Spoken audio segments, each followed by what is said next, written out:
So Robbie and I got married in February of 2018, and we decided pretty much right away we wanted to have kids. So we started to try, and we know it's normal for things to take a while, so we continue to try. And more than the normal amount of time went by that things were supposed to be happening. And we started to pray about it, and we started to look into our options as far as just things that we could try on our own. And with all the things that we could figure out, we just never had any luck on our own conceiving a child. So it was an issue with infertility that we were struggling with, and at the same time having a deep desire to have a child of our own. She saw how I acted with, children and stuff like that, and she saw that and thought that I would make a good dad. So like we tried, like she said, very early on, and it was very hard to kind of see her mental state through it all, because as the guy I am, I'm a fixer. I like to see a problem and I like to fix it. And knowing that there was nothing that I could do, it was rough. But we stuck together, we prayed together, and we tried just about all the crazy out there things that you can think of, that they tell you, the wise tales and different things. Nothing worked till we got help. Throughout my adult life, I've had trouble with my reproductive system, just with regularity and things being like they're supposed to be. And I had been under the care of doctors, and none of them really thought that I would have trouble when it was time to have a baby.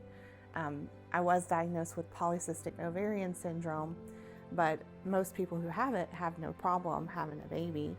And we decided that since it had been several years of us trying with no luck, we really needed to seek the next step, which was to see a fertility specialist. So we saw Dr. George Koyanis with Center for Reproductive Medicine. He's based out of Mobile.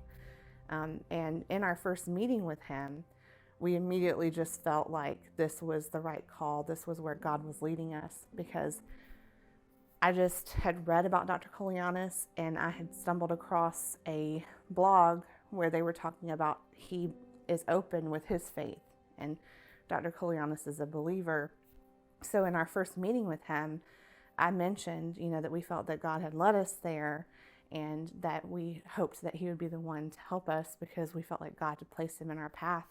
And he just looked at us and he said, well, God willing, we will have a baby. We're going to get you pregnant.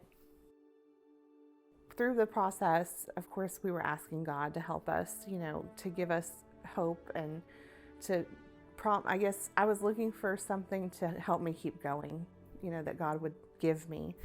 And one day I was in Alyssa's Antique Depot over in Pace, which is close to where we all are. And there was just all this Christian music playing, and it was all have faith, keep your faith. And I heard an audible voice from the Lord, and it said, you will give him children. And I knew that that had to be God, because in that moment, that was the last thing on my mind. I never thought that would happen. I was pretty much convinced that through all this time that we've been seeing no, that, we would not be at that point ever.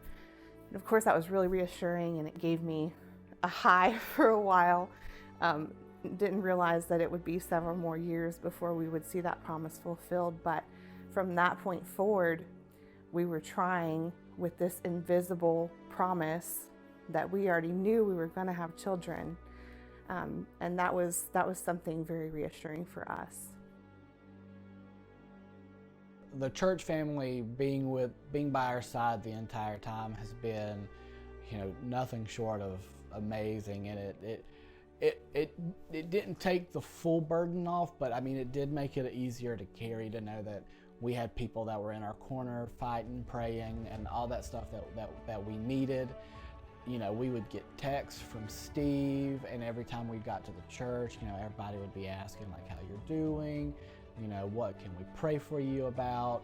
And I mean, it was just very, very comforting to see all these people, who, we might not have known that well starting out, but who have definitely grown to be family. That has kind of, like I said, helped ease that burden. They've been with us through the low, and they were cheering for us, at our high. So I mean, it's been great. We couldn't have, asked for a better church family, and we love each and every one of you. You guys have been great. I love you guys. So there's so much I'm excited for in having a baby. I can't wait to hold him and see his face, and just to know that after all this, God has just made a human a miracle, a new life, and I can't wait to just experience it. I can't wait to see you be a dad. She waited till the last question to finally get me. She finally made me tear up. I would say I'm most excited for the first day that I could take him out with little golf clubs, and we go to the golf course, and he sees how horrible his father really is at golf. And he's going to ask, why is Uncle Nathan giving me pointers at golf instead of you? Because Nathan's a lot better at golf than I am. So I would say definitely getting to experience those moments, like, a dad with a son, like, the traditional, let's go play catch in the backyard. But I think I'm most excited, just like she said, just to hold him, just to see him, and just have him, be a part of our life, and just to see, the family aspect of it all. And like I said, couldn't be happier. There's going to be a bunch of proud grandmas, grandpas, aunts, and uncles, and he's going to be spoiled.